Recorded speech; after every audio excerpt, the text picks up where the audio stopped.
For the last 2 years, Rugby League has seen its funding cut due to lack of participation by the RFU. This year sees the highlight of the Rugby League calendar, the Magic Weekend, come to the North East for the first time ever, and I asked local experts, Matt Newsom from the BBC, George Taylor, head coach of Jarrow Vikings and team liaison officer for the weekend, and Newcastle Thunder's coach, Jordan Robinson, what they thought the event would do to increase participation in the area. I think participation is always a funny one because I mean, for people to play it, a lot of the time they have to see it, you have to experience, understand it.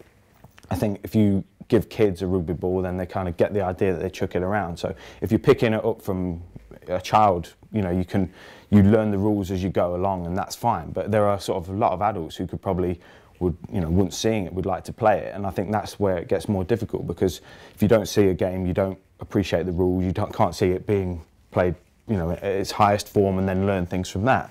So I think Magic Weekend could have that impact, but possibly down the line, because I think at the first instance, it's just about getting awareness of the sport, and I think that's something it's definitely going to do.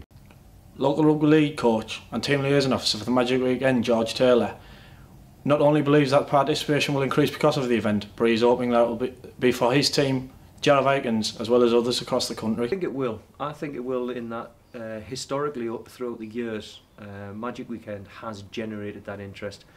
It's up to clubs and development managers to jump on that impetus, to maximise the effect of this groundswell when it happens, because it will happen.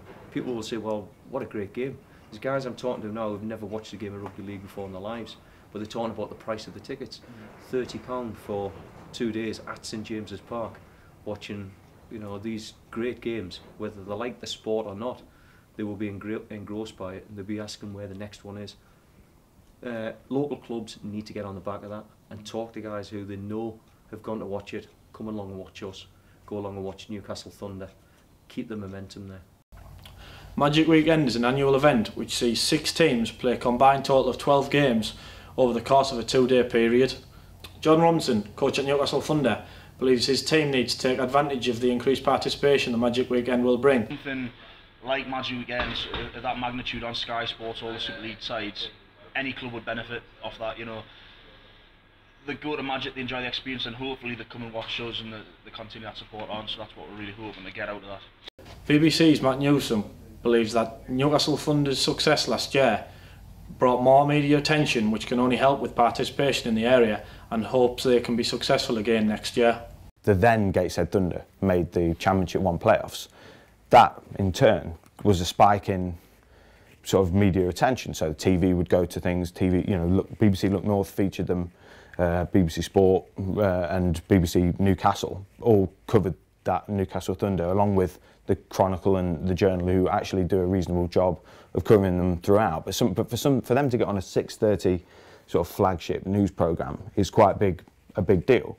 And if they continue that upward curve, then that will obviously drive it. Magic Weekend will this year take place on the 30th and 31st of May at St James's Park, and anyone interested in going can still purchase tickets online by doing a simple search for Magic Weekend.